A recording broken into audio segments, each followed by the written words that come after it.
Now, with Prime Minister's questions to come, Jo Coburn's live at Westminster. Today, are smart meters making us miserable? After the tragic death of a dog walker, are new laws needed? And Prime Minister's questions live at noon. This is Politics Live.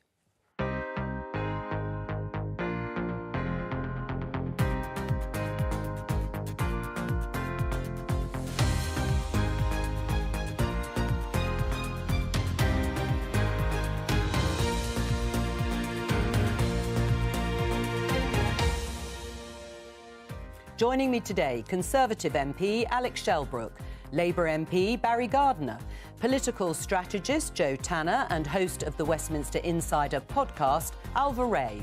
On today's programme. So it's time to power up the future. Storing renewable electricity and batteries that will help change the world. British Volt, an electric car battery company, has gone bust. Should the government have saved it? This is a tragic incident where a young woman has sadly lost her life, and our thoughts are with her family and friends. After the death of a dog walker at the weekend, is regulation needed to police the growing number of dogs in the UK? A man dressed as a woman walked into the toilets. I was on my own in the toilets. He stood behind me and stared at me into the mirror, looking at me in my eyes. The idea of linking trans people with predators, frankly, is disgusting, and you should be ashamed. Passions run high as MPs debate whether to block Scotland's gender recognition bill. We have extended an olive branch, in fact the whole tree, to government. We've said meet us halfway, so now come on, let's get round the table and let's stop the strikes. Nurses go on strike again and teachers prepare to take to the picket line next month. Will strikes dominate debate at Prime Minister's questions again? We'll bring you that live at noon.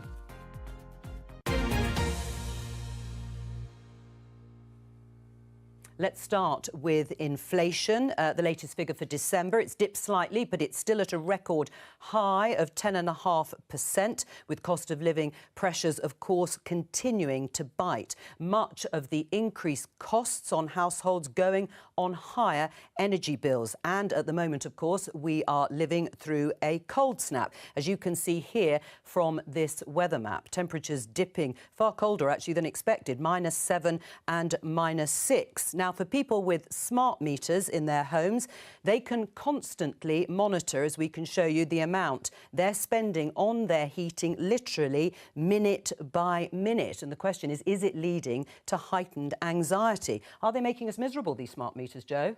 Well, they've caused some problems in my house. I've got a disabled mother who's in a wheelchair, and we moved the smart meter because of a renovation we had indoors. And I came in one day and thought, it's really chilly in here. And I have the heating on all day because she needs it. She's in a wheelchair, so moving around, you just don't get warm in the same way, and you can't get warm in the same way. And I said, what's happening? Is something wrong with the boiler? And her face was, well, no, have you seen what's happened? Like, look at the price on the meter. And I thought, my gosh, I just hadn't thought of it. And I could afford to pay for the heating. And I hadn't thought that she'd switch. She literally turned down the thermostat. And so I really thought, my goodness, I had no idea. And you know, I am in a position that I can pay for the heat. It is a lot, but I can pay for it. But that was in a house where my mum, you know, knew we had the money and but we just couldn't get her head around the fact that this was going up and up so much. She said it was like a one-armed bandit. Goodness me. She described it. What's your experience? Because you've got a smart meter. I do. And look, I think it shows that they work because it does make us conscious of just how much energy we're using. And I know I got one probably about half a year ago, or maybe a bit longer. And I did start, you know, making sure that I went round and switched the lights off after my son, and you know, it did change my habits. But I think what we're all waiting for is the really smart meters. In fact, these meters are pretty dumb. All they do is they show you how much you're using and how much it's costing. Whereas the next generation, we keep on being promised, will be the ones that are able to integrate with all your, your washing machine and your fridge and your freezer, and actually begin to switch you on at the right times when it's cheapest and switch you off when it's not. And if they could have a cattle prod through the phone that then tells your teenage son to switch off the light or something, that would be even better. That's the one I want. Please give us all your domestic issues here on Politics Live. I mean, do you think it's making people really worried and possibly a bit down when they see the sort of pound sign literally going up in terms of how much you're having to spend? Well, there'll probably be some of that, but I don't think it's smart meters per se that are worrying people. People know that the cost of energy is enormous, and within our household, a bit like Joe, we have the heat on a lot. This year we haven't. Now, I haven't got a smart meter. Well, I did have a smart meter, and then I switched supplier, and now that one doesn't work. I see, it's broken. So it's there, and I can't be bothered to have them all round again, switching everything off, replacing it. But we know energy is expensive, and so you're just making those conscious efforts anyway. And I think that people are generally, it's probably one of the biggest worries is paying energy bills. And so I don't necessarily think it's down to a smart meter that's worrying people. It's that everybody's well aware of just how expensive energy is. Alva? Well, exactly. I think it's the cost of energy rather than being able to see it notching up and up. As someone who doesn't have a smart meter, I think it's almost just as bad, even if you can't monitor it, wondering how much all that's costing, and then occasionally sending a meter reading and then sort of being lumped with this huge energy bill, which kind of comes in the abstract and is often kind of just estimated and varies month to month. I think, that's in a way just as bad. I think it's all very sad that in lots of cases, it's just making people more aware of their energy usage. This conversation kind of stemmed from a slightly funny Spectator Living article with this woman in a 5-bedroom, 4-bathroom loft barn conversion who's talking about her smart meter stress. But I think at the hard edge of it, these people are talking about making a choice between heating their homes or food. But sorry, I think that makes a really important point, because it's saying, well, you've got a big expensive house, why are you worrying about your energy bill? But it's a percentage increase. It's tripled from what it was. So you live within your budget. That has now tripled on those energy bills. So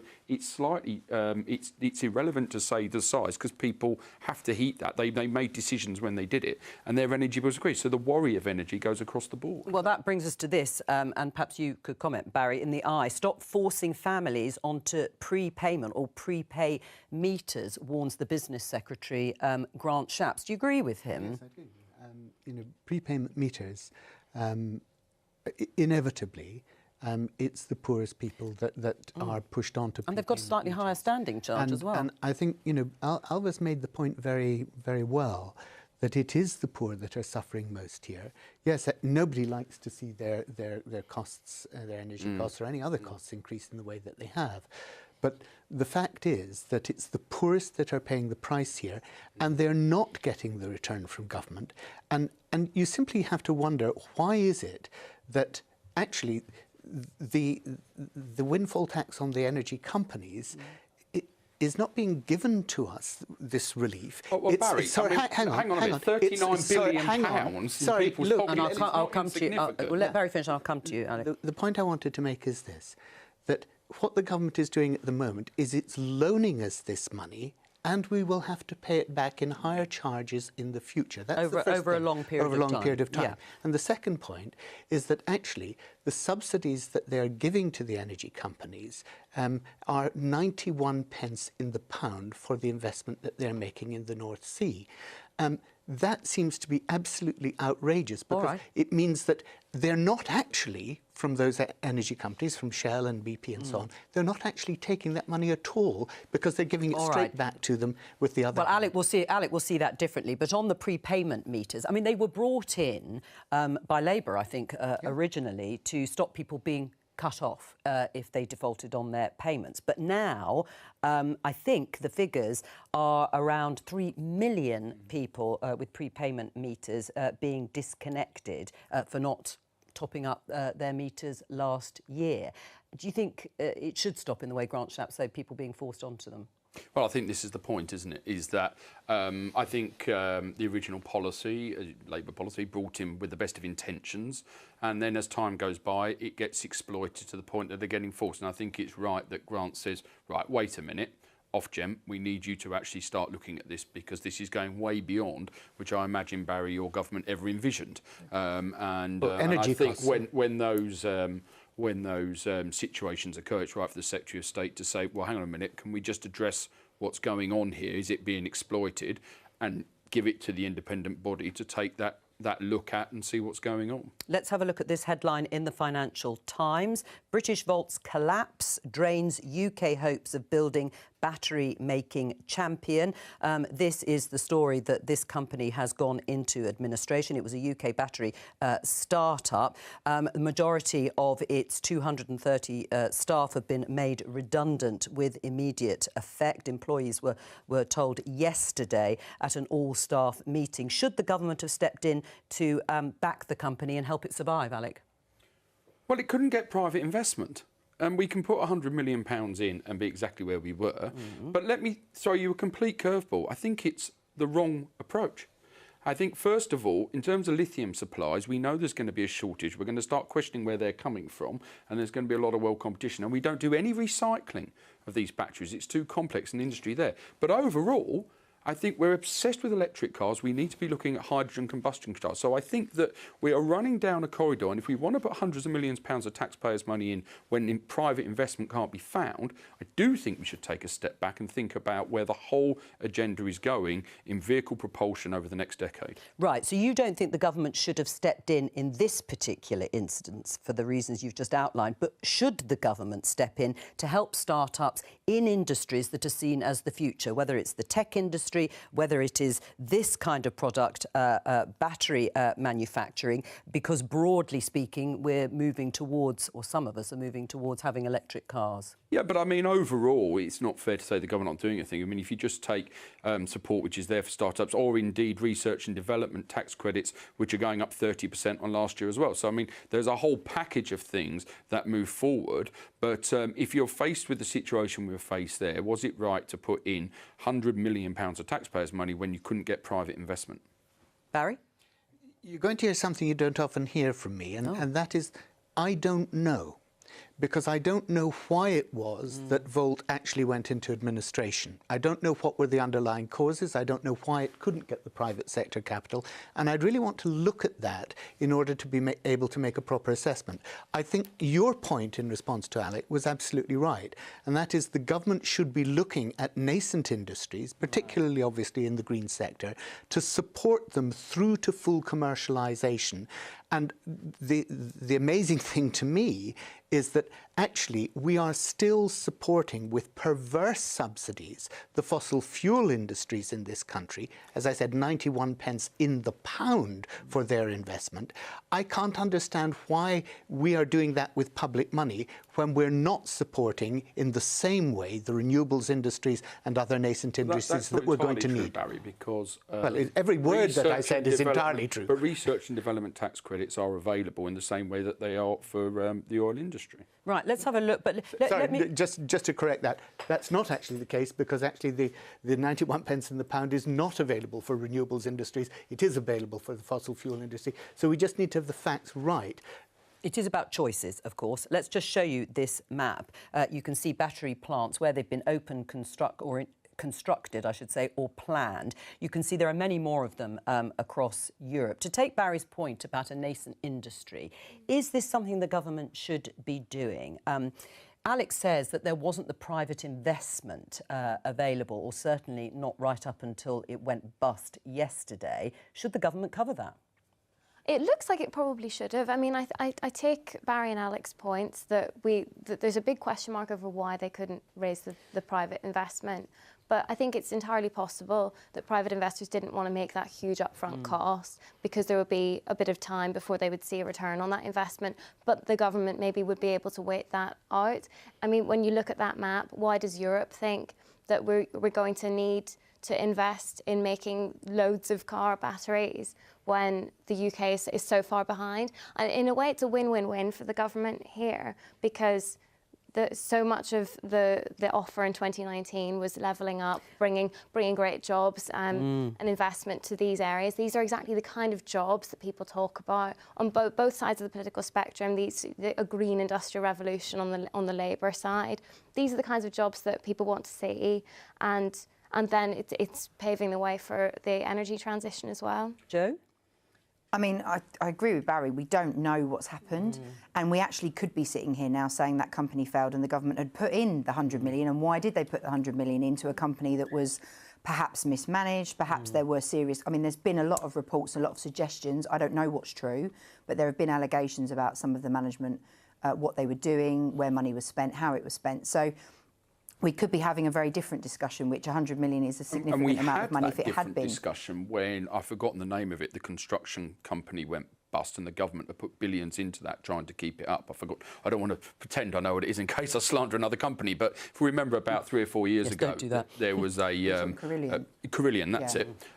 Government came in for huge criticism saying, why did you keep putting taxpayers' money in when you knew it was going to go bust? But there is a fundamental question about how you support businesses, what business support looks like, and what that planning process looks like, because there are definitely people that have been involved in industrial strategy that are very concerned about sector deals that have happened in the past and now we're seeing the fruits of. They haven't happened. When Greg Clark published the industrial strategy, I remember it being written in the Sunday Times. It was the biggest yawn ever or something. It was kind of... It was actually quite rude about the strategy. But what he was trying to do was absolutely right. And actually, this is probably a product more about short-termism and how we're not looking at... But isn't that the point? On so many issues, social care and other things, that we haven't sorted out longer-term problems. But is this short-sighted? You're always going to take a gamble, aren't you, if you put a lot of money up front for a start-up that perhaps can't find billions? There's a better gamble. And you've just pointed out 30-odd of these factories being built. Yes. No one's recycling them. Nobody's recycling them. And these are rare earth materials that are needed. That's perhaps somewhere we should be looking, that we actually could become the hub of Europe and these cars. Because at the moment, questions, Alec, is if you don't have the batteries near where you make the cars, the cost to transport them is so extensive. But recycling would give you that ability. It turns people off manufacturing, and that is a problem about long-term manufacturing. And that's the point that's made. But I do think there's an interesting question as to whether that investment would have been given under Boris Johnson or even in Liz Truss's very brief premiership, because it is, I think, widely acknowledged in Westminster that Rishi Sunak isn't as green as Boris Johnson or Liz Truss, despite what she would have said during the leadership contest. I think that his instincts are a little different on this, and there is this feeling in government right now that they don't have much money to spend. Or would it be a clever tax thing like they did before with the, we invest, you invest, and then we give you some sort of money back or whatever at the end of it? It does just seem that Rishi Sunak is less interested in this, and maybe between him and Jeremy Hunt feeling like they don't have much money to spend. It's caution. This is not the climate to be investing in. Do you agree with that? You were a Liz Truss fan at the time. This could have been part of Boris Johnson's green revolution. Do you think it's just a lack of courage and bravery by this government? No, as I say, I think that we need to be cleverer in what we do, and you are looking, take the Carillion situation where the government did come in for huge criticism for trying to prop that company up. You've got a huge number of these capabilities being built in Europe, as you've shown, but nobody is looking at the industry of recycling, which will be a huge industry. And I think that we can all go down one road and say, chuck the taxpayers' money in. But actually, proper entrepreneurialism and development is to look at where there's a gap in the market. And I'd just say the Committee on Climate Change has been very clear, and Alex mentioned the hydrogen industry, really important. But the Committee on Climate Change is clear that we need to be investing in all these new technologies. Yeah, very good point. Not just picking winners and saying, well, let's not worry about electric batteries, let's focus on hydrogen. We need all of it. If we're to achieve what we need to do to get to net zero within the time frame that we've got, we actually need to be firing on all cylinders. The second-hand price of electric cars is collapsing, and that's another important factor that's got to come into this. Let's talk about this rather tragic story. I'm sure you will have all read about it in the Daily Mail. Killed by the dogs she was paid to walk. This is the story about a woman who was mauled to death, a dog walker, after being set upon while out walking 8 dogs in Surrey last Thursday. Let's talk to Anna Webb, dog behaviourist and host of A Dog's Life podcast. Hello to you. Anna, perhaps you can just tell, how did it happen? Well, no one really knows, which is you know, the sad truth. All I can say is, you know, everybody is just shocked, feeling so deeply sad for the woman, you know, who was tragically mauled to death. The point is, I really believe, you know, 8 dogs is too many to be walking at any one time in the event an incident occurs. You know, I always say you might be walking 6 dogs. One might slip its collar, make a beeline for a road, get hit by a car. You know, I say, well, what do you do with the other 5 dogs? Currently, there is no regulation for this sector of the industry. And it is a sector that has just grown since the pandemic, when we've seen, you know, the dog population rocket in this country. And I think, you know, many people that took on a dog during the pandemic underestimated the commitment that a dog is. People have returned to work. Also, the cost of living crisis is affecting everyone, so maybe they're taking on more work at the expense of their dog to a degree, and using third-party carers for their dog in a way how we do with children. But we must remember, dogs aren't little people. They are dogs. They aren't robots. They're sentient creatures. And I think what happened in this instance was another dog that was off lead, running around out of control in a public space, which is against the law, hassled the dogs, and the dogs got frustrated. They became a bit reactive, overexcited. You know, she had 8 dogs. The leads tangled round her and she was pulled to the ground, and their energy and frustration was misplaced. Now, this is not a normal occurrence. Please let me say that. No, and it's very rare. Very rare and very tragic. Yes. I mean, you mentioned regulations around the dog walking industry. What about regulations around dog ownership? I mean, should the government bring back dog licences? Bring back, I should say. Yes, I absolutely would love the government to bring back the dog licence, you know, and make it quite high, you know, but also make it like they've done in other countries. The Scandinavian countries lead the way here, as does Canada in certain parts, where dog ownership, you become part of a club, you know, and there are benefits of having a dog licence. But also this must be tied in a bit like the driver's licence to a uniform DVLA scheme where you have one central database for all dogs' microchips, which is something that people are campaigning for now, because, you know, there are a number of areas. I must say the Conservative government has been very proactive with dogs over the last few years, and legislation is going through at the moment, hopefully, help, with dog theft, because the central microchip database would help with accountability. All right. Help with penalty schemes. For example, if your dog bit somebody or hurt another dog or tripped somebody over, you would get penalty points, a bit like a driving licence. All right, scheme, Anna. you know? All right, stay with us and while I bring in the other guests. I mean, Alec, you're a dog owner. We've heard there from Anna that the government is in the process of bringing forward some more regulation. Should there be dog licences brought back?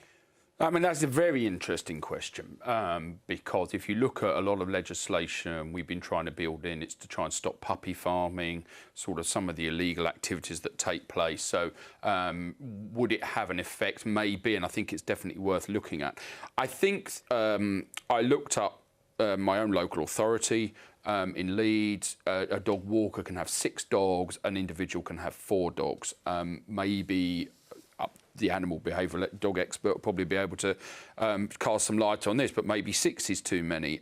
You've got to understand the dogs. You've got to understand what's going on. I understand my 2 dogs. When I'm out with them, I understand when they're worried, I understand when they're relaxed, I understand when they get scared.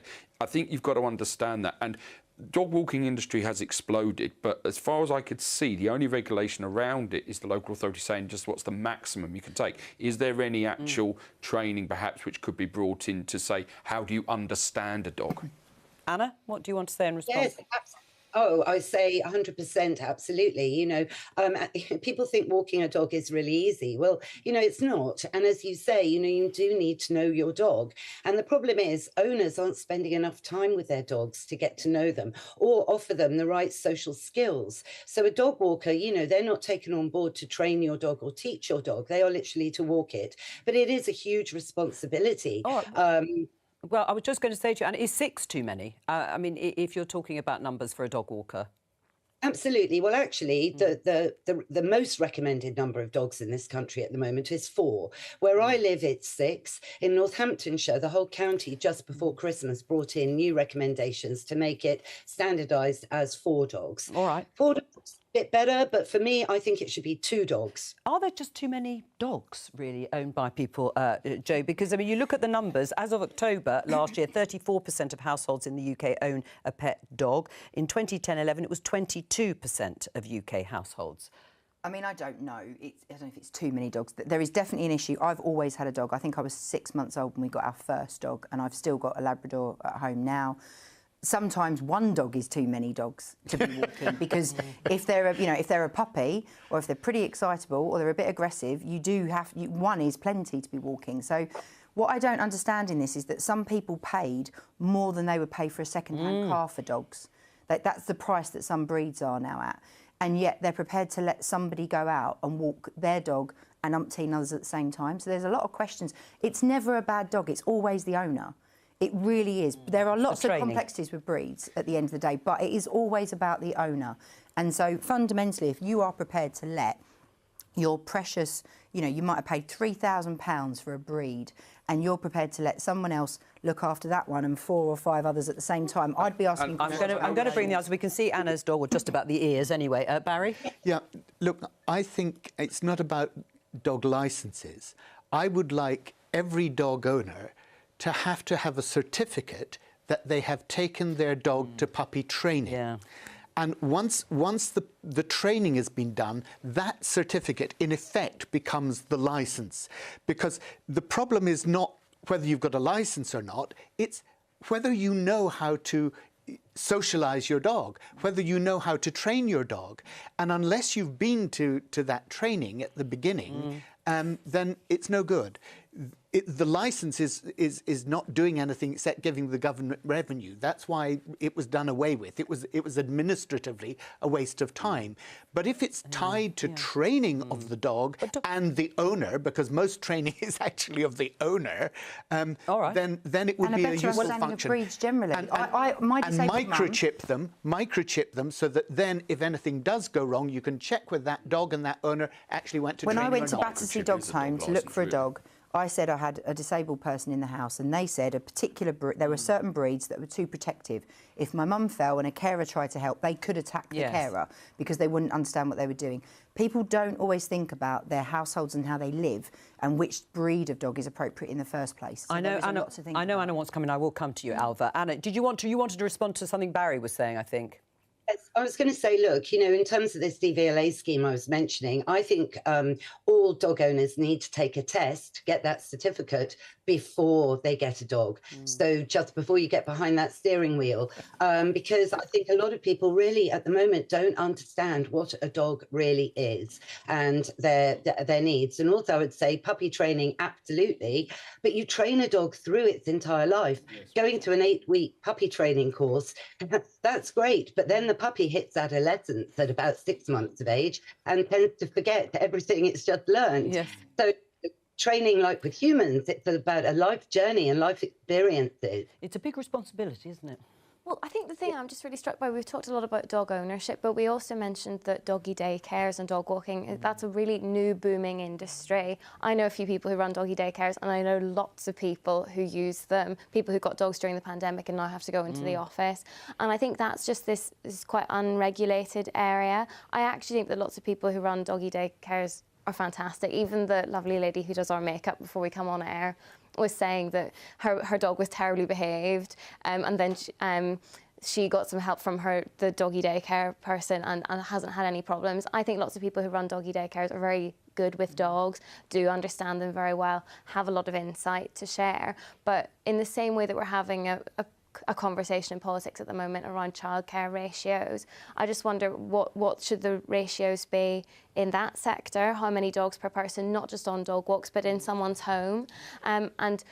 Do we risk just decimating that sector if someone can only look after 4 dogs at a time when maybe they're capable of looking after 12 small dogs or something like that? Anna? I'd be interested in Anna's view. Yeah. Yeah, it's a really good point. Look, in every walk of life, there's better services than others, whether you're an estate agent or a lawyer or whatever. What I would say, circa 2002, I've lived with dogs all my life, I'm 57.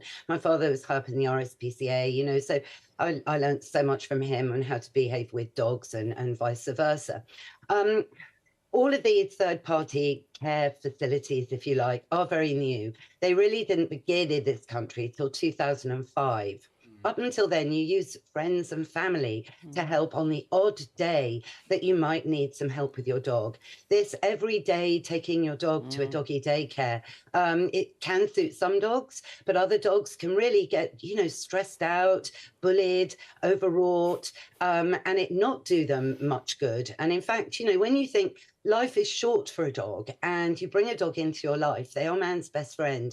Hopefully you have 15 years with your dog. But, if you don't look after your dog for most of the day, every day, I just have to ask myself this question: why did you get a dog? Well, and on that note, it's a good point to end. Anna, thank you very much for joining us. And talking of man's best friend, let's just show you this picture, because we did find it, and it is, it's rather amusing. There is Alex Shelbrooke. I presume it's in Dog of the Year, the parliamentarian Dog of the Year.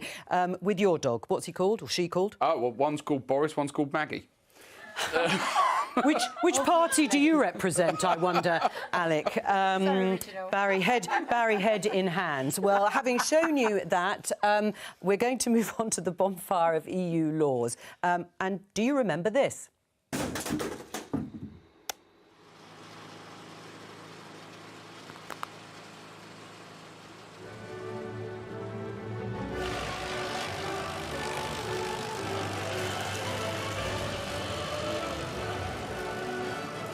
So that was a Rishi Sunak leadership campaign video from August of last year. Let's look at today's Express front page. Rishi, bonfire of EU laws will help boost growth. I like the way the will is underlined. The government's going to be challenged in the Commons over plans to scrap thousands of EU-era laws by the end of the year. You will have heard lots of talk about the bonfire of EU laws. Now, critics say the move will give too much power to ministers to get rid of potentially some important workers' rights and environmental protections. Let's have a look at one such law for the bonfire from this story in The Independent a year ago. Jacob Rees-Mogg hails chance to abolish EU restriction on vacuum cleaners as one of top Brexit opportunities. Alec, Jacob authored this bill. He described getting rid of this bit of regulation as one of the most interesting ideas his office had received when they asked for how to capitalise on the UK's newfound Brexit freedom. Is this the best we can look forward to? I think it's interesting choosing that particular piece because I think it shows when we talk about EU legislation, you will hear people talk about some really important areas that they don't want to see go, and you also talk about some are quite frankly the ridiculous areas, but it's all bunched into one. And what the bill seeks today is to give the government the power within the cabinet to say, right, we're getting rid of these, bringing back these, etc. So I think you talk about EU regulation and you've shown something which seems daft, well, but there also I'm not saying things, they are. Jacob Rees-Mogg seemed to think it was very important.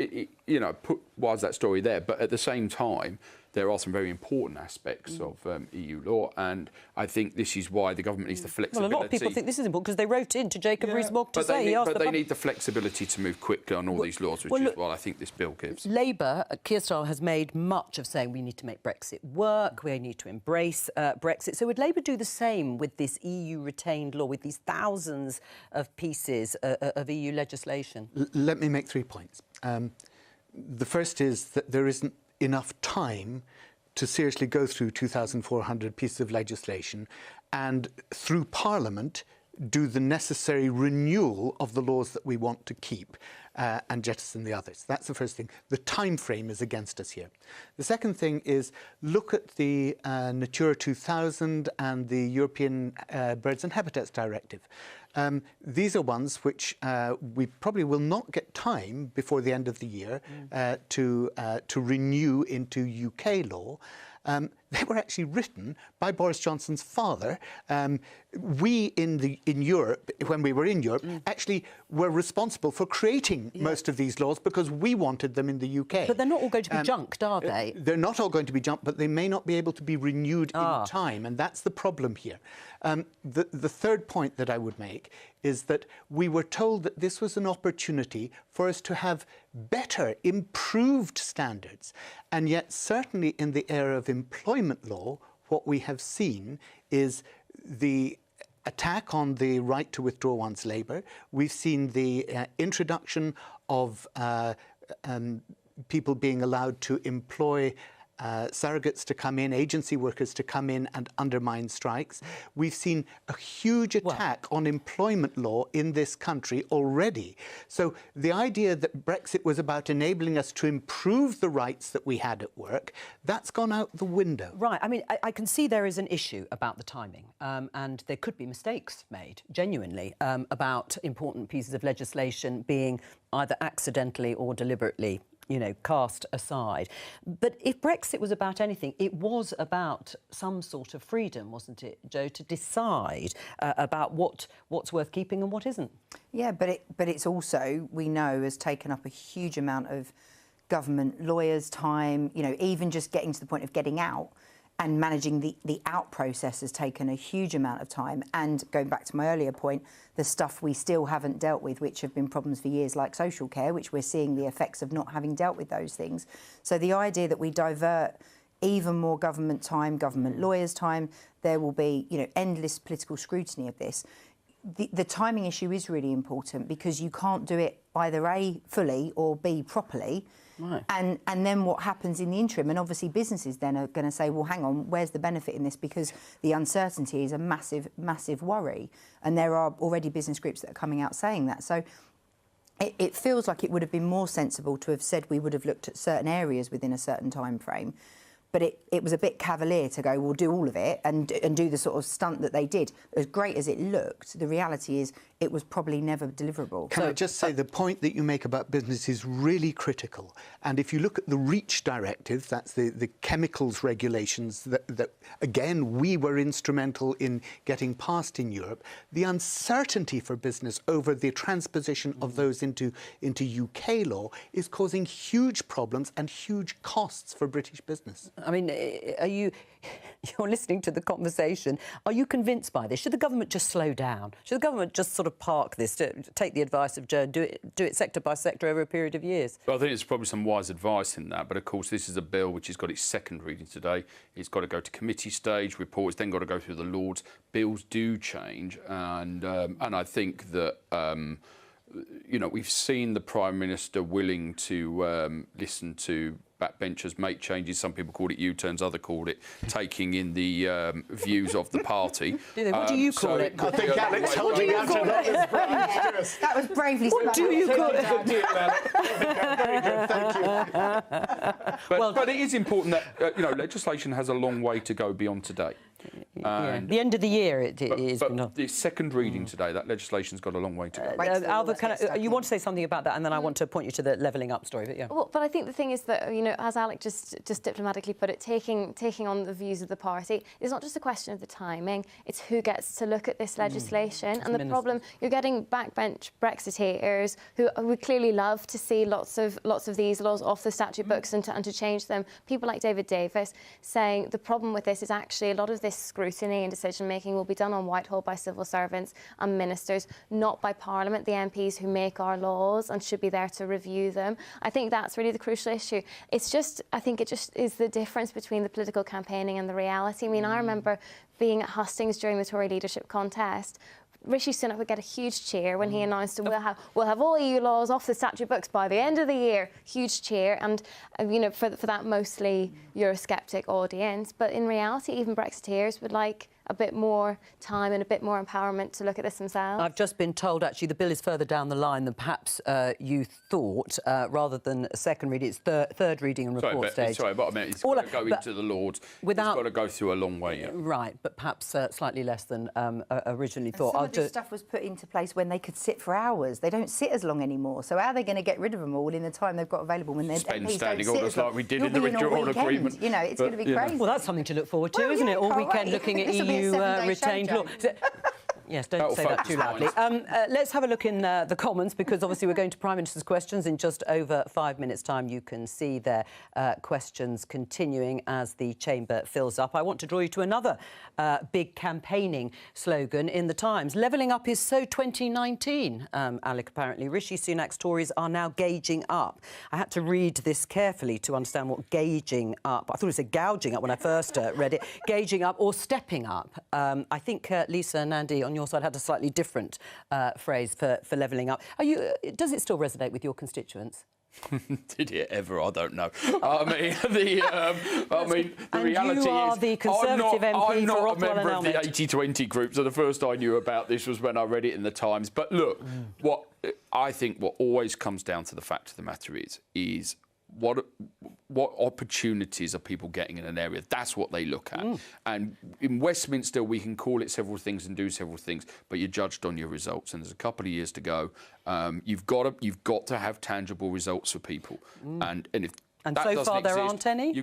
Well, I disagree with that because, for example, I've managed to achieve infrastructure projects that I've been campaigning for years. You've got the rail upgrade. There's a lot taking place, And when people can see those tangible results, it doesn't matter what it was called, they'll be looking at, has this government done tangible results? That's the important point. I mean, tangible results, of course, that's what people want to see. It was a powerful slogan, levelling up, though, wasn't it? It was. Isn't it? I should say it still is. Well, it is, because it actually goes to the heart of what people are feeling. They're feeling neglected. They're feeling that they are disempowered. Actually, in many areas, whether it's housing or health or employment, they're feeling very vulnerable.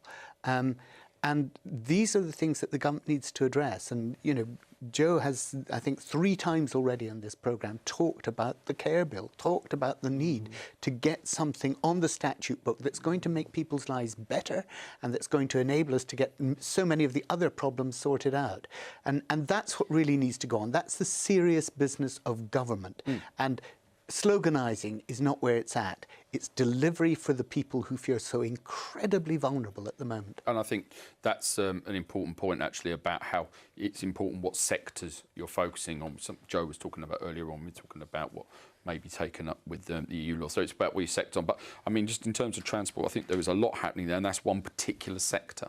And there are other sectors that need to be looked at. Is levelling up not going to survive as a slogan? Well, I'd love to see what's behind this, because there's got to, in my view, from where I've sat in terms of advising, is it that levelling up has become a dirty word in the focus groups, in polling? Is it not working? Is it that levelling up as a whole is not going to be achieved in the way it was promised in the 2019 manifesto? So let's change it, because then we can't mark it in the same way. The reality is, you know, it was a very powerful slogan. So if you're then going to ditch it, there has to be a significant reason why. And the only thing I can think is that the marking of the homework, when you're looking ahead, because let's face it, we are all now in pre-election. We're looking at 2024. This year is all going to be about leading to that. You start to wonder what's going on behind the scenes. Levelling up is failing as a term and probably as a policy because not enough progress has been made. And you're right, Alec, certain things happening in areas is great, and it's great for you to put on your election leaflet to say this is what the Conservatives delivered. But overall, does that make people feel there has been a sense of levelling up? Potentially not, and that might be what the Conservatives are looking ahead at. I mean, I remain confused as to whether people understand what levelling up means at all, because sometimes there's polling, especially around 2019, there was polling to indicate lots of people just didn't know what it meant, even though everyone in Westminster uses the phrase a lot, and we talk about that being quite a salient issue. I think then we've had a few years for people to get used to it. There was more polling, I think, today that suggests that that has a bit more cut through. But the one thing I'd be confident of is that it has more cut through than gauging up. Well, yes, I agree with you on that, I think. Gouging, in a good spell. As I say, PMQs is coming up in a few minutes' time. We'll, of course, bring you that live and uninterrupted. We'll have Peter Barnes, my colleague from the Political Research Unit at the BBC, watching closely for any claims and counterclaims that are made that might require some further investigation and possibly, I hope, come up with some probing questions for me to put to our politicians after Prime Minister's questions, as despite appearances, I don't come up with all the questions by myself. One of the things we trailed yesterday was Rishi Sunak going on a soapbox tour. Does that fill you with joy, Alva? Well, I think the rationale here, I don't know if it's joy, Joe, but I think the rationale here is that Rishi Sunak doesn't sound great in scripted long speeches. Well, I think that's the reason, isn't it? And he's a bit more authentic when he's answering quite precise questions. I think accountability is great. Seeing him up and down the country as a journalist, I think there probably is a bit of joy there. Just seeing him being scrutinised, this is still relatively new Prime Minister, see how he responds to questions up and down the country. I think it's probably not a bad idea, but maybe it might have unintended consequences. Oh, well, let's hope so. You're nodding away, as was Barry. Yeah, I agree with Alva, and I think that, I always sort of defend the journalistic trade because I think it is the responsibility of a politician to be able to answer the questions. If they can't, they're in trouble. Quite right. So I think getting out and going around and actually reacting to it, I think actually is really valuable when you're able to handle that and you answer the questions and you do what you're doing, because then the public are seeing it in a different aspect. So yeah, I agree with you, and I think it's a very clever move. I'm all for politicians going out there and getting on their soapbox. I hold gardener's question time in my constituency, obviously, with a name like mine. We all invite. And I just think it's really important that we are listening constantly to our constituents. Yeah. If you're not doing that, then for all the sort of plans you have for legislation in Westminster, if they're not rooted and grounded in people's problems because you've knocked on their doors or somebody's thrown you a wobbly question in the street, then actually they're not going to be the right laws that we pass. But, I mean, the point of this is to boost the headline that we showed yesterday is to boost the Tories' electoral chances because they've been languishing in the polls, 20 points behind. Is that going to do it? Well, there's a chance. I mean, I remember working with Boris, and years ago we were the first people to put him onto one of these talk shows. We did it. He was the first one that took questions for a sort of couple of hours. It was the most terrifying period of my life, thinking, I don't know what's coming in. I certainly don't know what he's going to say.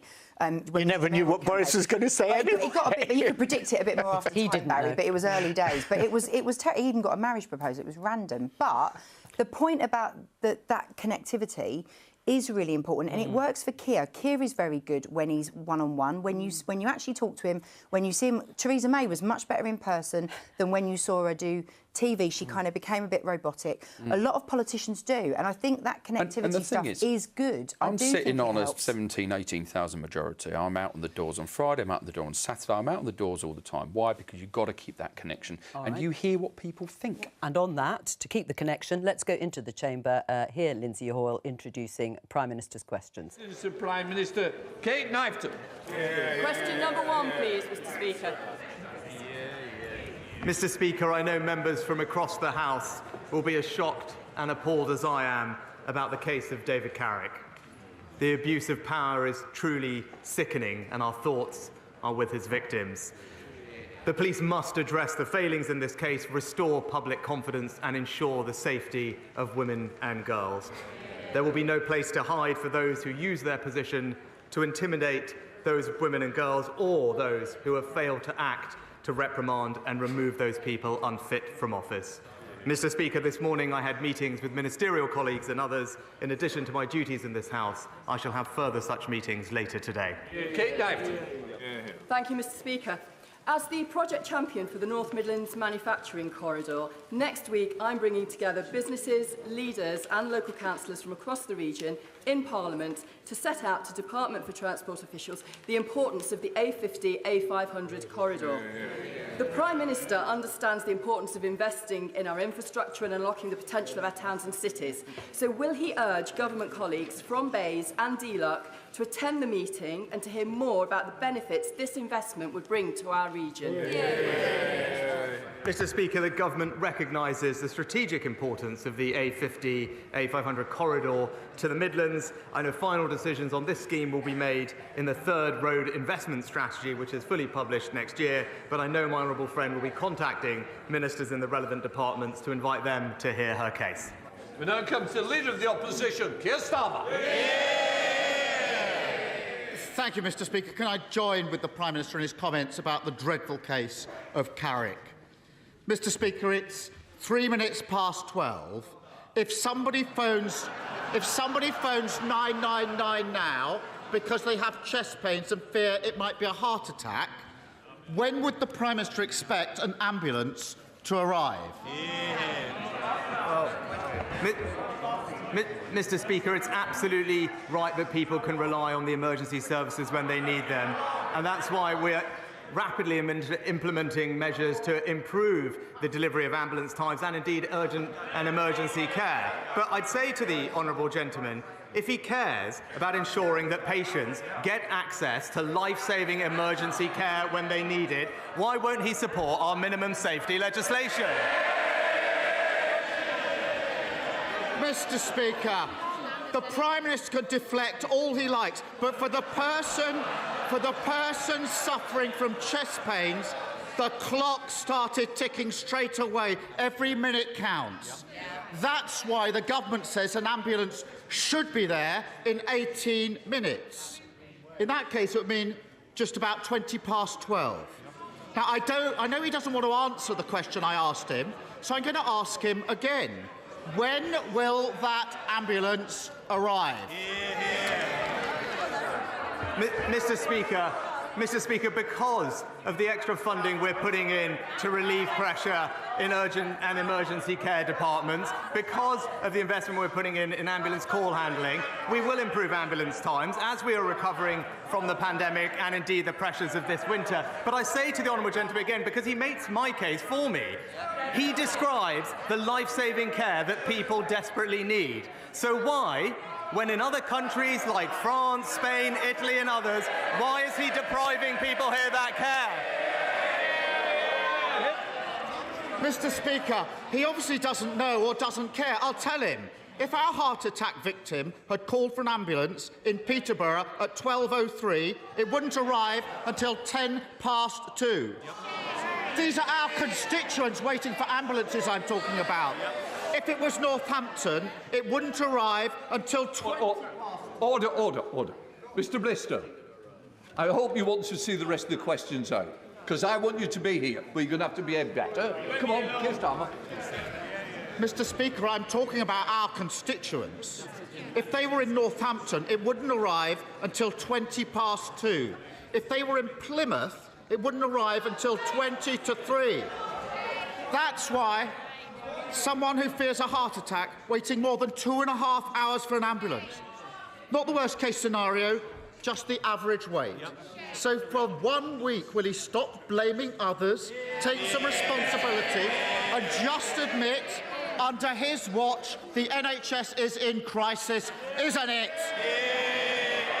Well, Mr. Speaker, I noticed that one place the honourable gentleman didn't mention was Wales, where we know ambulance times are even worse than they are in England, Mr. Speaker.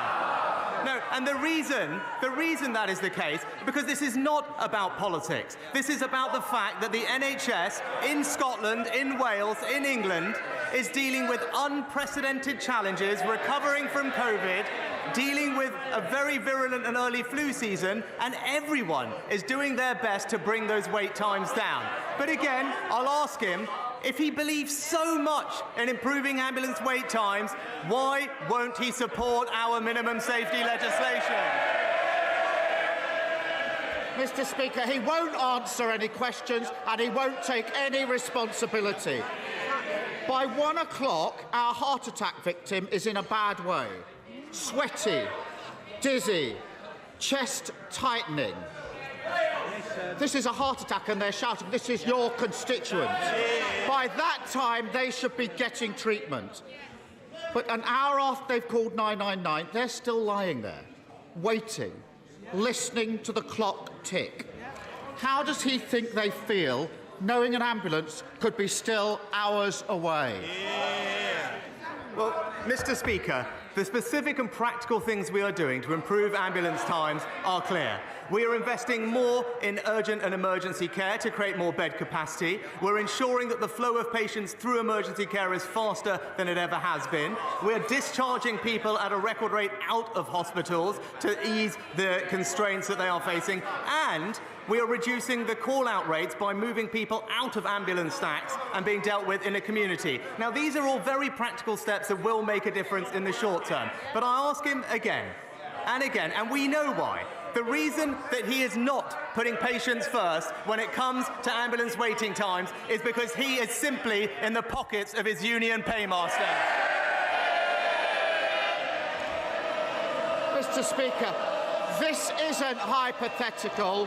This is real life. Stephanie from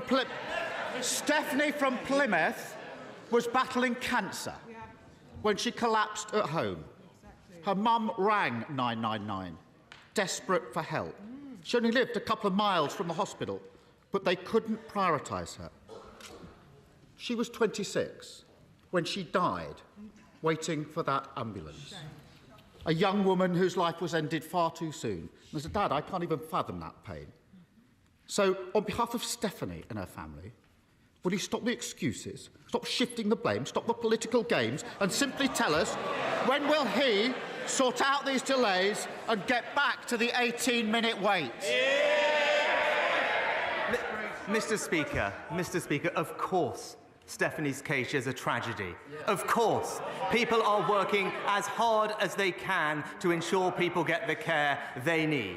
But he talks about political games. He is a living example of playing political games when it comes to people's healthcare. I've already mentioned what's been going on in Wales. Is he confident in the Labour-run Wales NHS that nobody is suffering right now? Of course they are, Mr. Speaker, because the NHS everywhere is under pressure. What we should be doing is supporting those doctors and nurses to make the changes that we are doing to bring the care to those people. But I'll ask him this. If he is so concerned about making sure that the Stephanies of the future get the cares they need, why is he denying those families the guarantee of emergency life-saving care?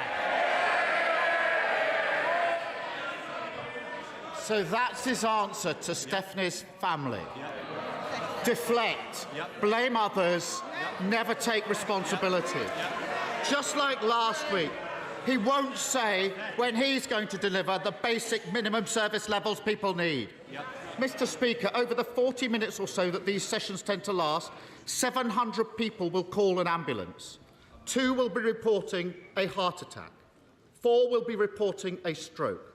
But instead of the rapid help they need, many will wait and wait and wait. So if he won't answer any questions, will he at least apologise for the lethal chaos under his watch? Mr. Speaker, he asks about the minimum safety levels. We will deliver them as soon as we can pass them. Why won't he vote for them, first of all? But, Mr. Speaker, we are delivering on the people's priorities. As we've seen this week, the honourable gentleman will just say anything if the politics suits him. It's as simple as that. He will break promises left, right and centre. He promised to nationalise public services. He promised to have a second referendum. He promised to defend the mass migration of the EU. And now we're apparently led to believe that he... I expect the front bench just to keep a little quiet, because if they don't, there's somewhere else for them to shout their noise. Mr. Speaker, if we are going to deliver for the British people, people need to have strong convictions. But when it comes to the honourable gentleman, he isn't just for the free movement of people, he's also got the free movement of principles.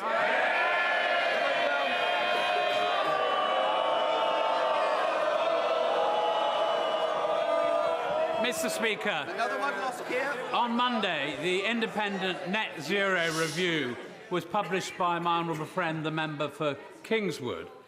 Does my right honourable friend join me in welcoming many of those recommendations, and in particular to provide clarity and continuity to all those working to decarbonise our economy, especially those supporting South Shropshire Climate Action Group in my constituency.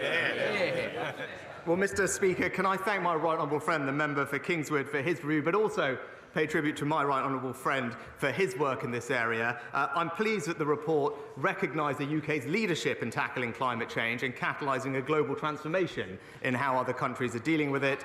We have, as the report acknowledged, exceeded expectations to decarbonise, and we're responding to the full range of the review's requests and recommendations in the coming year. Leader of the SNP, Stephen Flynn. Mr. Speaker, to promise is a thing, to keep it is another. Well, the Scottish Government kept their manifesto promise to the people, and thanks to support from members of all political parties in Holyrood, the GRR bill was passed.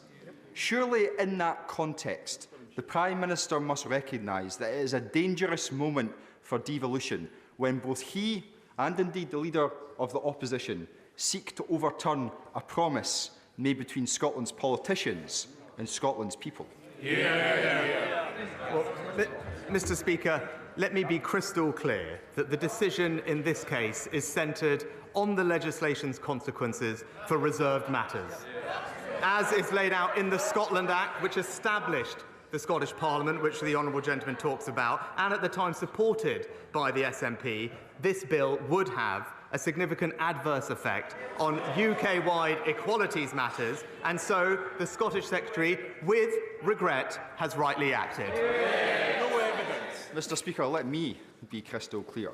This is the Conservative Party seeking to stoke a culture war against some of the most marginalised people in society, and Scotland's democracy is simply collateral damage. And on that issue of democracy, let's reflect, because on Monday the UK Government introduced legislation to ban the right to strike against the express wishes of the Scottish Government. On Tuesday they introduced legislation to overturn the GRR against the express wishes of the Scottish Government, and this evening they will seek to put in place legislation that rips up thousands of EU protections against the express wishes of the Scottish Government. Are we not now on a slippery slope from devolution to direct rule? No, Mr. Speaker, of course we're not. This is simply about protecting UK-wide legislation, about ensuring the safety of women and children. This is not about the devolution settlement. I would urge the honourable gentleman and his party to consider engaging with the UK Government on this bill, as we did before the legislation passed, so that we can find a constructive way forward in the interest of the people of Scotland and the United Kingdom. Edward Timpson. Thank you very much, Mr. Speaker. The care, education and support that children receive in their earliest years has the biggest impact on their future life outcomes. And that's why the affordability, accessibility and quality of childcare is so important for families in Eddisbury and right across the country. Yet, despite significant investment by the UK Government since 2010, for too many families the childcare system remains inflexible, complex and expensive. So, can I ask my right honourable friend to restate to this House his commitment to address this essential and pressing issue so that every child can have the best start in life? Well, I know this is a topic my honourable friend knows very well from his own background, and he's right that it is essential to access quality childcare, which is why we provide every 3 and 4-year-old eligible with at least 15 hours a week of free childcare, and we are considering new plans to improve the cost, choice and affordability of childcare, whether consulting on ratios or indeed supporting more people to become childminders. Andy. Transport Secretary implying NHS workers are deliberately putting people in danger. A Health Secretary pitting dedicated nurses against vulnerable patients. Does the Prime Minister really expect the public to believe that the very people who have dedicated their lives to saving life and limb are so reckless? Or is it not the case that this government have pushed them to their absolute limit and they have no other option but to strike? Mr. Speaker, we have enormous respect and gratitude for all our public sector workers, especially those in the NHS, which is why we have backed them with not just record funding, but also record investment in more doctors and nurses, 15,000 more doctors, 30,000 more nurses, and more life-saving equipment, which will help them do their jobs. And we continue to want to engage constructively in dialogue with them. David Simmons. Well, thank you, Mr. Speaker. Ruislip, Northern and Pinner has a great many car-dependent, older and disabled constituents, many of whom are horrified to read that the Mayor of London may have manipulated the outcome of his own consultation, in order to impose an unwanted £12.50 daily charge every time they go to a medical appointment or attend hospital. So, does my right honourable friend agree with me that any further rollout of the ULEZ should be paused until these matters have been fully investigated?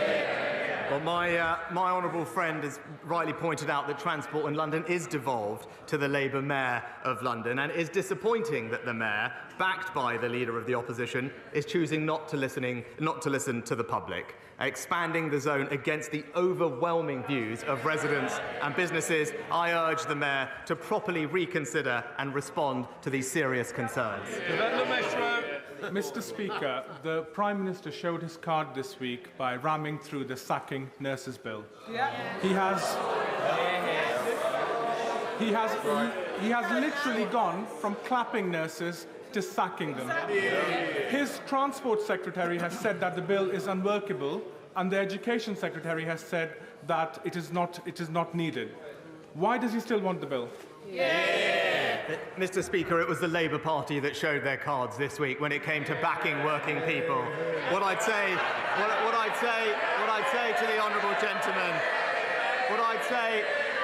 to the honourable gentleman, if he really cares about supporting patients, if he really cares about children getting the education they receive, if he really cares about working people being able to go about their lives free from disruption, he should join actually in legislation which is prevalent in many other countries, ensure minimum safety levels in our critical public services, and get off the picket lines himself. Thank you, Mr. Speaker. Continuing a theme, evidence is now very clear that the London Mayor's sham consultation has suppressed 5,000 negative responses from members and supporters of Fair Fuel UK, of which I am the APPG chairman. Now, what angers me is this is a tax against my residents in South Thanet. It's a tax against Kent residents. It's a tax against all of the home counties. This is true taxation without representation, and when my right honourable friend assure me he will do all that he can to stop this, because it is a tax that is a fill-up against a failed mayor's budget and a failed mayor. Well, my honourable friend makes an excellent and powerful point. The Labour Mayor is imposing this tax on a public which does not want it. He's right to highlight that. Expanding this zone is not something to working with him to urge the Mayor to properly consider and respond to all these views and stop this unfair tax. Wait, David! Mr. Speaker, during a period of 12 months, 2 of my Caerphilly constituents have lost their lives after being attacked by dangerous dogs. A 10-year-old boy and a senior citizen. Fatalities have also occurred in other parts of the country. It is clear that the Dangerous Dogs Act is woefully inadequate. Yes. The government has commissioned studies. It has debated the subject at length, but it has done nothing. My question is, when will the government take action on the issue of dangerous dogs? Well, the honourable gentleman raises a very important case, and I'm very sorry to hear about the specific families that he mentions, and we recognise that dog attacks can have horrific consequences, and I want to assure him that we take the issue incredibly seriously, and that's why we've established a working group between police, local authorities and other key stakeholders to consider all aspects of tackling irresponsible dog ownership. That working group will make its recommendations later this year, and of course the government will respond promptly. Karen Bradley. Speaker. Mr. Speaker, Staffordshire Moorlands District Council, run by the Conservatives, has an excellent track record of delivering for my constituents whilst keeping council tax low. We have put a bid into the Levelling Up Fund, and I know that that money would make such an incredible difference to my constituents. So will he use his good office to encourage the Department for Levelling Up to look favourably on us this week? Well, my right honourable friend has been a stalwart champion for her community, and in particular their Levelling Up Fund bid, which I know will make a massive difference to her community. I wish her and her constituents every success when we announce the next successful round of bidders to that fund.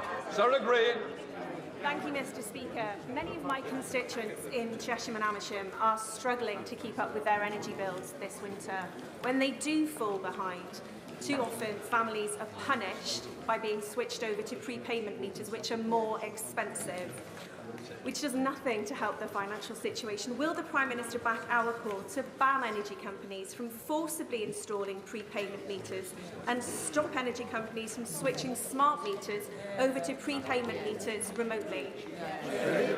Well, Mr. Speaker, I want to assure the honourable lady that Ofgem actually has specific regulations in place regarding the use of prepayment meters and how energy companies should treat those that are struggling with their bills. But what I am pleased to say is that her constituents will receive around £900 at a minimum of support with their energy bills this winter as a result of the actions of this government. Jacques Leplasty.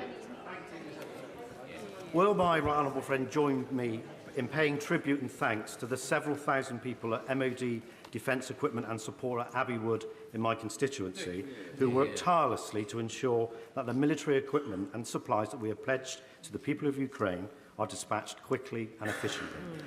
And does he agree with me that events in Ukraine are a reminder yet again of the need to invest more in our own sovereign defence manufacturing capabilities?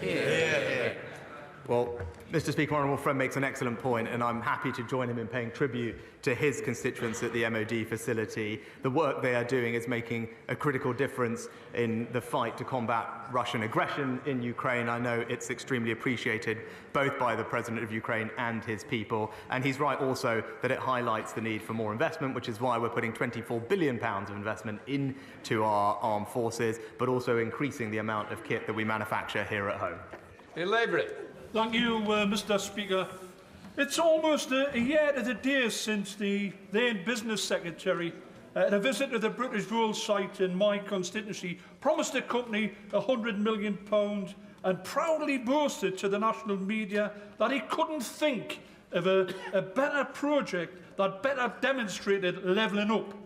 Yesterday, the company entered administration, having received not a penny in financial support from the government. Would the Prime Minister agree with me that there's not a single project in the country that better demonstrates the government's lack of industrial strategy, failure of levelling up and abandonment of the North East? Well, Mr. Speaker, first of all, let me say my thoughts are with the company's employees and families at the time, and we stand ready to support those impacted. Now, let me just outline for the Honourable Gentleman what exactly has happened. We did offer significant support to Britishvolt through the Automotive Transformation Fund, considerable amount of funding, but entirely reasonably, and it's not something that I expect the Labour Party to understand, that support was conditional on the company receiving private investment as well, which I think is a sensible protection for taxpayers. Unfortunately, that didn't materialise, but I think it's completely wrong to take from that about what else is happening in the North East. Across the North East, there is new investment in the new Envision and Nissan plant, in electric vehicle manufacturing, £1 billion investment in the North East. Just look at what's happening in Teesside or on clean energy. This government is committed to the North East, and it will deliver more jobs and opportunity under this Conservative administration. Thank you, Mr. Speaker. Mr. Speaker, the Prime Minister has long been a friend to business.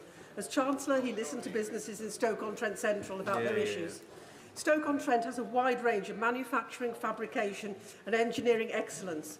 Does he agree with me that growing these activities is a vital strand of our levelling up ambitions? And may I invite him to revisit my constituency to meet with them? Why, my honourable friend is an excellent champion for her constituents, and particularly her advanced manufacturing businesses, which I've had the pleasure of visiting with her in the past. It's important that we support those businesses on energy prices, which we are doing through the announcement the Chancellor recently made, particularly with regard to generous support for energy-intensive industries. And indeed, they can also apply for up to £315 million of capital grant funding to help them make the transition to net zero. On Butler. Thank you, Mr. Speaker. Mr. Speaker, when I had breast cancer, I had phenomenal nurses. When I had to be rushed to the A&E, the ambulance crew looked after me. Unison, GMB, they're on strike because no one's negotiating with them. Mr. Speaker, for the first time in the Royal College of Nursing history, they have balloted and they are on strike today. I've spoken to the General Secretary of the RCN. She's adamant she wants to end the disputes. She just needs a meeting with the Prime Minister. Will the Prime Minister show leadership and meet with the RCN? Just a simple yes or no. Mr. Speaker, at the turn of the year, the government wrote to all unions, including the RCN, to invite them for frank, open, honest, two-way dialogue with relevant Secretaries of State. I'm pleased that those meetings are happening in a range of sectors, and I hope that we can find a constructive way through this. Speaker, as we approach Holocaust Memorial Day, colleagues can sign the early day motion, they can sign the Book of Commitment, they can attend the various commemorative services. I have to report some very sad news to the House, that the well-known Holocaust survivor, Ziggy Schipper, died at the age of 93 in the early hours of this morning. He was a survivor of Auschwitz, Birkenau and Stutthof concentration camps. He spent his life in this country spreading his message of hope to young people. Will my right honourable friend join with me in thanking Ziggy for his life, for his message, which is very vitally important as we sit here today. Do not hate. Well, Mr. Speaker, I'm very sorry to learn that Ziggy has passed away, and my thoughts are, of course, with his family. I know he was a man with wonderful, wonderful energy and humanity, and I pay tribute to him for his work, and indeed all Holocaust survivors who have so bravely shared their testimonies. We must never forget the Holocaust, and as my honourable friend rightly said, I know the whole House will join me and him in echoing Ziggy's message, which is poignant and accurate. Do not hate. Graham Stringer. Will the Prime Minister join his Conservative predecessors in guaranteeing that the HS2 project reaches Manchester, or does he still believe that investment should be taken for poorer areas in the north and given to the more affluent parts of Kent?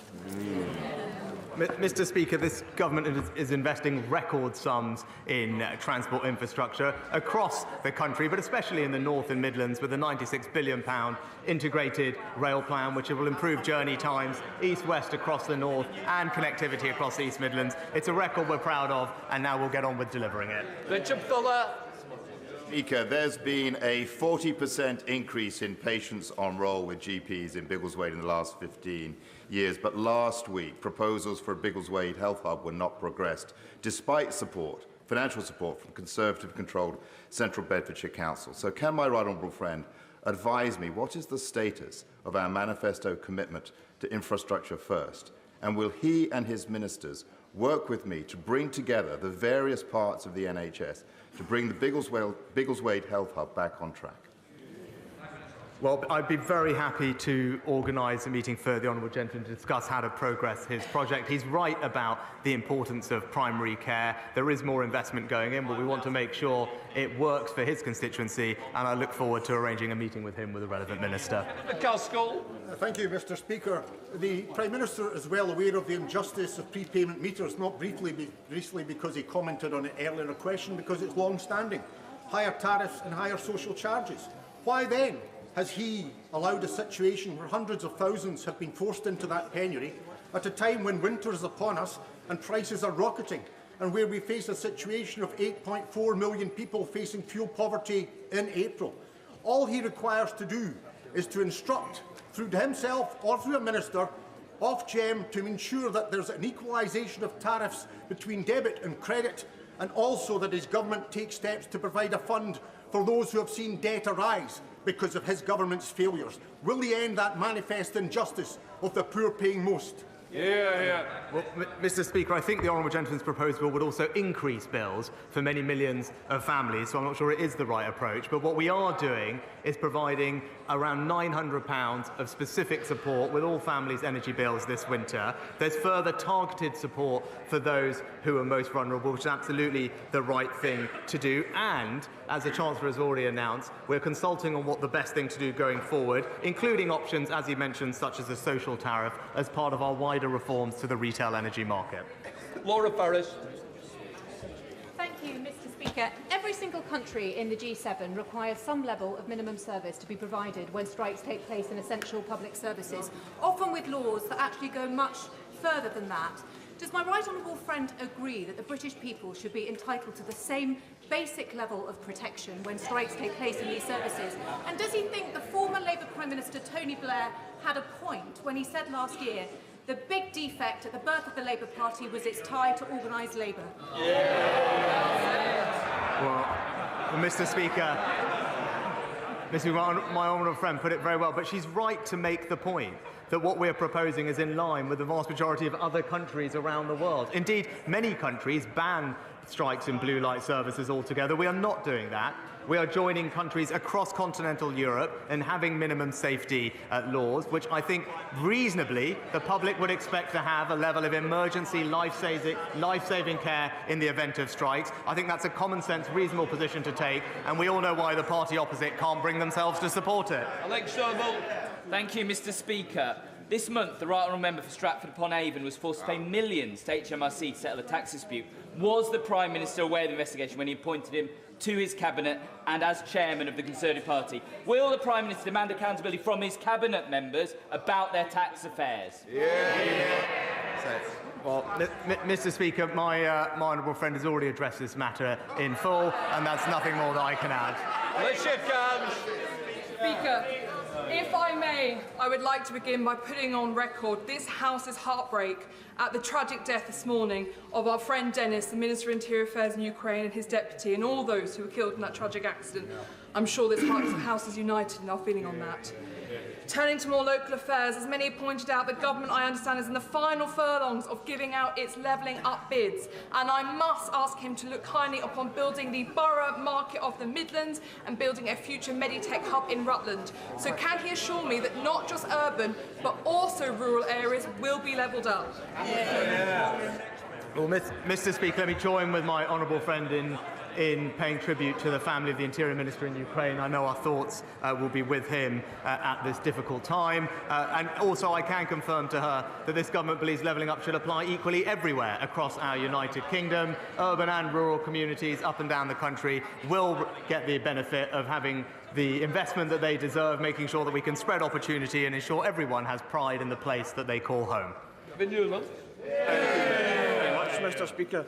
David Cameron said the Scottish Parliament was one of the most powerful devolved parliaments in the world. Yet the Prime Minister continues to block the Scottish Parliament's clear mandate to allow Scots to choose their own future. And on Monday, he sent his MPs through the lobbies to deny Scottish workers' right to strike, despite overwhelming Scottish Parliament opposition. And Tuesday, he sent his Secretary of State for Scotland to block an act of the Scottish Parliament voted for by 70% of MSPs, including Tories. Does he still think that David Cameron's ridiculous assertion holds any water whatsoever? Well, Mr. Speaker, there have been 347 acts passed by the Scottish Parliament, which is undeniably one of the most powerful devolved legislatures anywhere in the world. In this exceptional case, it's clear that the Act does have adverse consequences for UK-wide equalities legislation. So in those very exceptional circumstances, the Scottish Secretary has regretfully taken the decision to block passage of the legislation. But as I said previously, we want to engage in a dialogue with the Scottish Government to ensure that we can find a constructive way through. Arabelle. The British people rightly expect us to be able to control our borders, so I was very pleased that the Prime Minister made one of his 5 priorities the need to stop the boats in the Channel. Can he reassure me and my constituents in Newcastle-under-Lyme that not only will we bolster the patrols on the French beaches, but we will make sure that people who do make that dangerous journey and arrive are removed? Mr. Speaker, my honourable friend is right that this is a priority for all our constituents.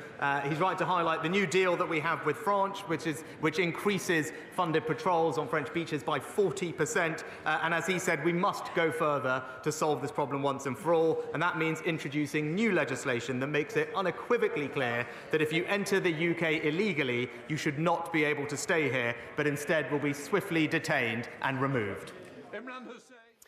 We're going to leave Prime Minister's questions at this point and bring you any developments if they are particularly important. Let me welcome our guest for this part of Politics Live, Lucy Fraser for the Government, Housing Minister in the Department of Levelling Up, Lucy Powell, the Shadow Culture Secretary for Labour, and the BBC's Chief Political Correspondent, Nick Eardley. Welcome to all of you. It was a pretty angry, actually, set of exchanges there between Keir Starmer, the Labour leader, and Rishi Sunak, the Prime Minister. Keir Starmer setting out in quite a sort of chilling way, if you like, using timings to say that ambulance waiting times have increased to the extent that somebody suffering a heart attack might not get picked up by an ambulance and taken to a hospital and given life-saving care across the country because of ongoing strikes. He called on the Prime Minister to take responsibility, be accountable. He didn't offer a particular solution himself. The response from Rishi Sunak, equally testy by the end, was to say, well, you're making this party political. What about the situation in Wales, where there is a Labour government? And why don't you support our minimum service legislation?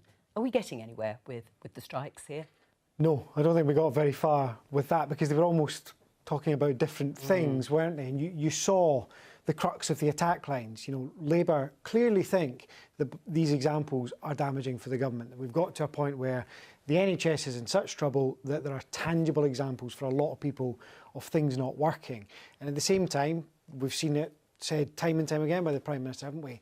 That reference back to the union barons and Labour being in hock to them, it feels quite repetitive at the moment. It felt quite similar to last week's Prime Minister's questions in some ways, but the two aren't really engaging with each other on the substance of those points, more the politics of it. Yeah, they're talking past each other. I mean, we've talked about the ambulance waiting times. That was the specific question that Keir Starmer put to the Prime Minister. Peter Barnes, I said, from the BBC's Political Research Unit, was watching those exchanges and has been looking at ambulance waiting times in England compared to ambulance waiting times in Wales, where there is a Labour government as opposed to the UK Conservative-wide government.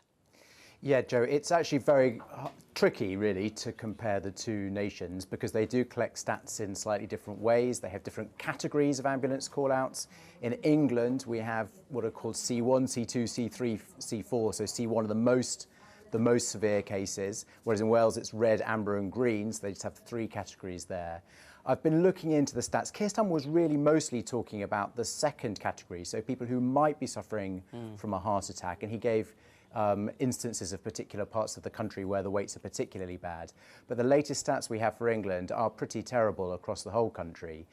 For that category of call-out, the average waiting time in December was over an hour and a half. So some of the places are worse than that and some of the places are better, but the average was 1 hour and 32 minutes. Now, we don't have comparable figures for December in Wales yet. They will at some point come out. But in general, Wales is only looking at its targets are primarily about its most acute cases. So that's the red cases in Wales, which I suppose would most closely be aligned to the C1 cases, the most acute cases in England. And there we can just about draw a comparison. The most recent month I've been able to find comparable data for is October last year, where in Wales the mean average for a red call-out was just over 10 minutes, and 10 minutes and 2 seconds to be precise. And in England it was just under 10 minutes, 9 minutes and 56 seconds. So Rishi Sunak's claim that it's worse in Wales, if that's the sort of thing he's thinking about, I'm not sure, it is slightly worse, but it's very, very close. And the truth is ambulance waiting times are very bad in both countries, both in England and in Wales. And so for questions, I think, for your panellists, for Lucy Fraser, It's when is this going to get better, and what are the causes of the problem? It's not just the strikes. These are the averages on non-strike days. This isn't caused by the strikes. And for Lucy Powell, why is it just as bad in Wales? Does having a Labour government not make any difference? Peter, thank you very much. Lucy Fraser, let's start with you. When is it going to get better? And it is absolutely true that this is really an accumulation. It's not just down to the strikes. Well, we know it's very challenging in the NHS, and we know that they have seen COVID. They've seen, additional people going in because of flu. But this also predates COVID, doesn't it? But the flu started in November, so we have had increased pressures, not just in the UK, but across the world. That's why the Prime Minister has put in an extra £14 billion over the next 2 years for exactly this, to cut backlogs and for emergency care. So speeding up discharges from hospital, an extra 7,000 beds. But it is important to take into account the point about minimum safety levels, because the strikes do add to this burden.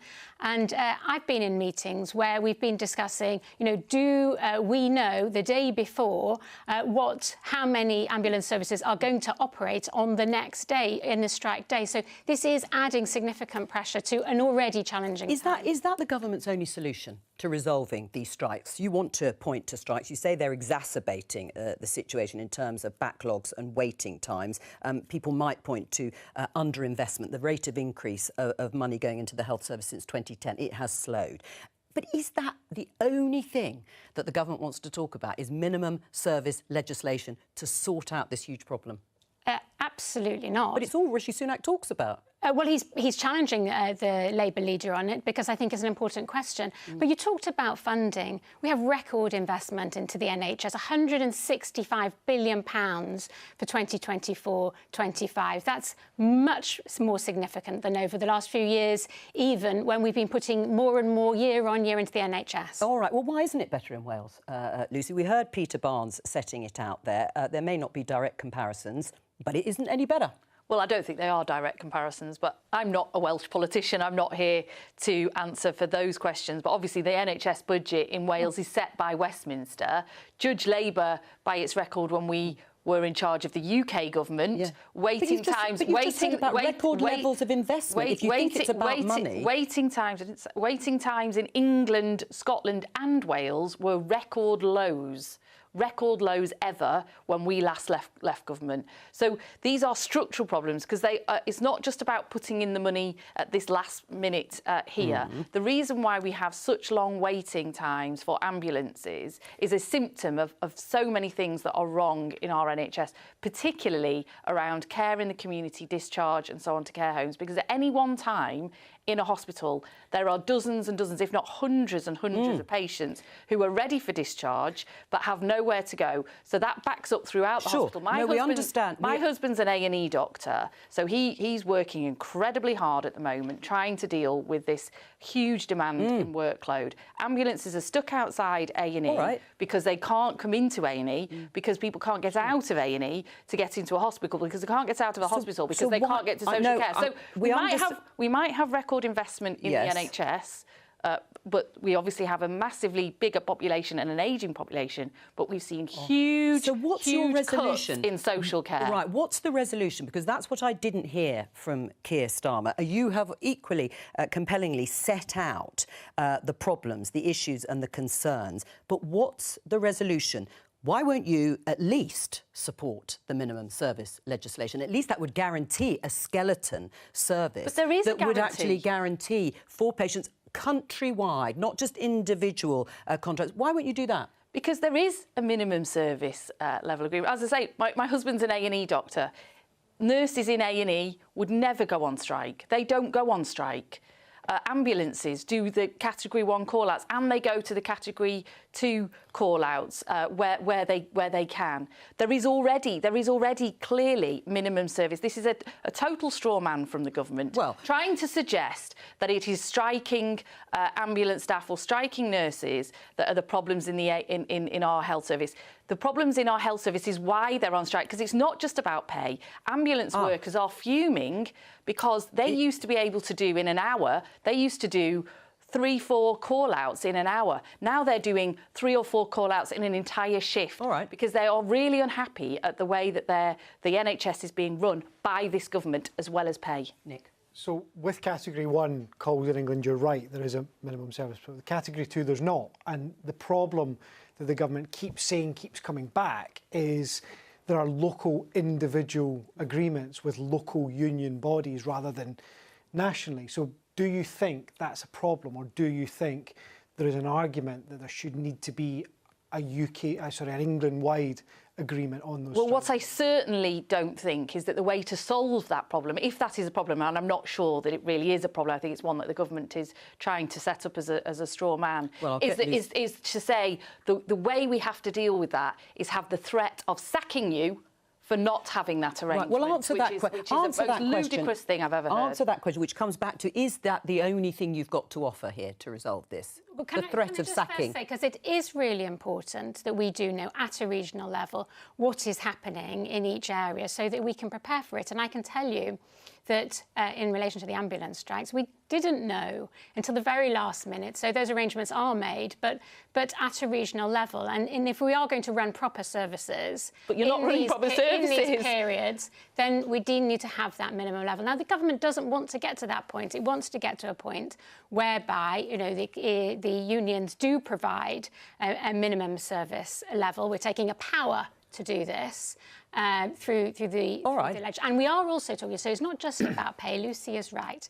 We also recognise that there are issues across the NHS, across services, about workload as well, about conditions. Yeah. But until there are more staff, until there are more doctors and nurses and general NHS staff, that will continue, that workload, unless, of course, there is reform. But just briefly, because I want to move on from both of you, would a substantial pay rise, let's say 2 ambulance drivers, would that resolve it? Well, I don't know. I'm not an ambulance driver. It's not my job to negotiate for the ambulance driver. But do you think it would, in principle, resolve it? Well, obviously, they've got some asks on pay. Right. They've got some asks on terms and conditions. And you'd agree to that? And that's, well, you know, you have a negotiation. That's how it works. The government needs to negotiate. But on this point of minimum standards, on non-strike days in December, 1 in 10 people waited over 3 hours for a Category 2 ambulance. There are no minimum standards. The idea that there are minimum standards on non-strike days is a joke. It's a bit of a straw man, should this year's settlement be reopened? There doesn't seem to be any way through these strikes unless the government finally accepts that you've got to look at the 22-23 pay. So we have independent pay review bodies who have set... But Lucy, we know, we've heard this repeatedly. Sorry to sound so weary about it, but I think our viewers now know that governments guide. They can overrule recommendations. These strikes are ongoing. People watching will say, do what you must do to stop them. I recognise the point you're making, but just to come back, there are independent pay review bodies who do take into account evidence that the government puts forward, and the government does say what it can afford because that's its evidence. Right. But it also takes account of evidence that put forward by the trade unions, what market levels are, how do we retain staff, and pay review bodies have in the past, and I know this because I was a minister that gave evidence to a pay review body, do on occasion recommend a pay in excess of what the government has recommended. Like the private sector wages have grown by 7.2% annually in the 3 months to November. Is that fair that public sector workers are getting half the rise that private sector workers are getting? If you left it to the market, that's what they'd come up with. Well, I'm not quite sure about those figures. So, for example... They're ONS figures. Well, first of all, the figures don't often take into account pension. So a lot of public sector employees get, so nurses, for example, may get an additional 20% by way of pension. And actually the ONS data figures... All right, but in terms of pay? But for the ONS figures for April in 2022 showed actually the median salary in the public sector was higher than that in the private sector. Well, I think the most recent figures have said there is a much wider gap than there has been in recent time when it comes to pay. At the moment, the negotiations aren't looking at the settlement for this year, which is very much certainly what the nurses' union would like and others. And now we know teachers are going to be on strike for the same reason, because of stagnant wages for about 12 years. Again, unless that is open, is there no way through? I think people have got a right to be confused over this, because I'm a bit confused. We had the meeting between the Health Service unions and the Health Secretary last Monday. Everyone came out, sounded a bit more optimistic. There was talk of a one-off payment or backdating next year's pay deal, so the people got a bit extra cash. But whenever I speak to people in Number 10 or the Treasury, they just say, yeah, there's actually nothing concrete being discussed at all. The unions say that since that meeting, nothing formal or informal has been discussed. So, Lucy, I don't know if you can help us. Is anything else on the table at all? Or is this just positive noises? Well, I'm not in the Department of Health, but I do know that the Secretary of State has talked to the unions. And I do know he is interested in discussing, having talks about pay in future years, as well as conditions and workforce. But you'll have to talk to him about what he specifically said about previous years. You are a Levelling Up minister.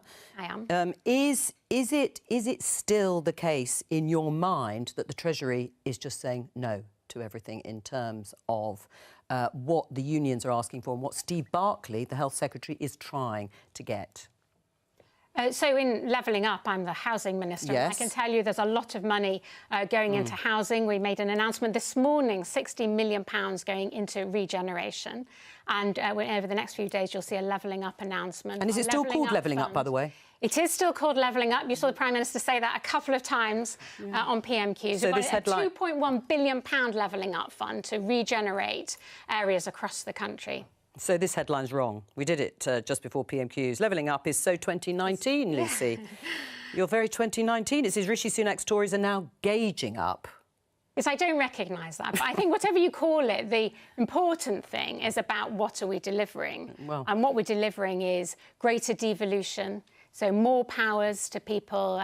In the north, 65% of people are now got a metro mayor. So greater powers transferred from Westminster to areas, including in the north. We've seen pay rise outside London and the south east, faster in the regions than in London.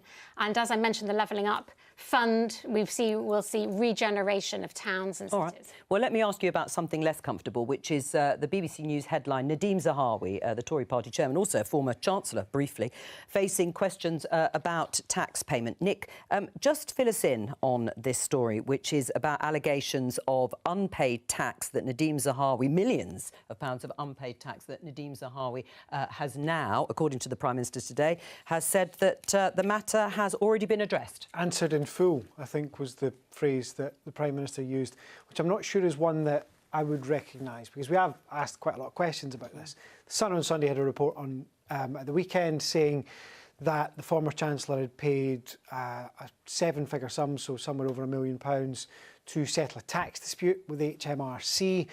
We have asked Nadeem Zahawi and his team quite a lot about this. We haven't had an answer on whether that was paid. His team have said that his tax fares are up to date, paid in the UK. He'll answer any questions he gets from HMRC, but it's not clear from the answers that his team are giving whether there was a tax dispute, whether Nadeem Zahawi has paid a bunch of money to settle it. Should we have answers to these questions, Lucy? I think if you've got questions, you need to put them to Nadeem Zahawi. We did. I don't know any more than Nick has said. Those are the things that he has said. Right, but in terms of transparency, what were the three words that Rishi Sunak said this government would represent? Accountability, professionalism and integrity? You may correct me if I'm wrong, but I think those were the three. Is that in the spirit of that mantra for this government, with questions around a former Chancellor in terms of his tax affairs? Well, I think, as Nick said, he said his tax affairs are up to date and he's happy to answer any questions that HMRC put to him or... Oh, well, I mean, would you recommend that Nadeem Zahawi perhaps comes on a programme like this to answer these questions himself, bearing in mind he is a senior politician in the government? Those questions are going to continue, and they'll continue in studios like this. Well, I think that's a question you have to ask Nadeem. Right. I mean, does that satisfy you, Lucy? Because we also had a Conservative MP on yesterday saying, look, if it's been addressed, then we shouldn't be nosing into the private affairs of every MP. You'd agree with that? Well, look, I think it's a question of judgment here, isn't it, of the Prime Minister, actually, because he's the guy who appoints these people. You're not telling me that the former Chancellor, Rishi Sunak, didn't know personally that there were outstanding issues relating to the tax affairs, the multi-million pound tax affairs of a member of the cabinet at the time when he was Chancellor, yet he then went on to appoint that same person to his cabinet. And it's not just Nadine, is it? It's also, we've got Dominic Raab being appointed as the Deputy Prime Minister when the Prime Minister knows that there are several allegations that are under investigation around bullying and harassment in that department. It was. And I think there are suggestions that he knew before, but he's certainly not dealt with it. He's not dealt with it. Well, we have had a response from Mr Zahawi's spokesman, who said that his taxes are properly declared and that he has never had to instruct any lawyers to deal with HMRC on his behalf. As he has previously stated, Mr Zahawi's taxes are properly declared and paid in the UK, the spokesman said. Well, yeah, but I mean, I think as we've got millions of people around the country frantically doing their own tax returns this month, you know, the idea that you can sort of dip in somewhere and pay several £1 million of tax, I don't know. But as I say, I think this is these are not really, in that sense, questions for Nadine Zahawi. They are questions for the Prime Minister's Well, and he own was judgment. asked about it. Just before we go, Nick, the SNP leader in Westminster understandably raised the issue of the conflict, now the constitutional conflict between the UK government and the Scottish government over the gender recognition certificates. It looks as if it's going to end in the courts, this, doesn't it? I think there'll be an attempt to judicial review it from the Scottish Government, which will look at whether the UK Government followed its own kind of rules for making these decisions. So, yes, I mean, this is going to roll on and on and on, both in terms of the politics of gender and the politics of how that decision was made. Yes or no? Is the government doing the right thing with the Section 35? Well, all we've seen is this set of reasons, not actual legal advice. Yes or no? It feels like a nuclear option for quite a small, area of disagreement. But the two should have got round the table and resolved it before now. Well, we're round a table now, but from all of us here, bye-bye. That was mad. That ended dead quick. The fella in the booth was like, just press fucking stop already. Starving, gotta go and get me lunch. Anywho, I know I haven't been consistent this week. I apologise. I'll try and do better. But anyway, tomorrow, question time. Don't forget. Question time again. I just want to see the Tories get fucking hammered again. So the nurses on strike today. Tomorrow will be fucking. Someone will ask about fucking dogs. You know that much, don't you? So that's predictable. Because someone fucking died from a dog attack. So that'll be in the fucking question time psyche.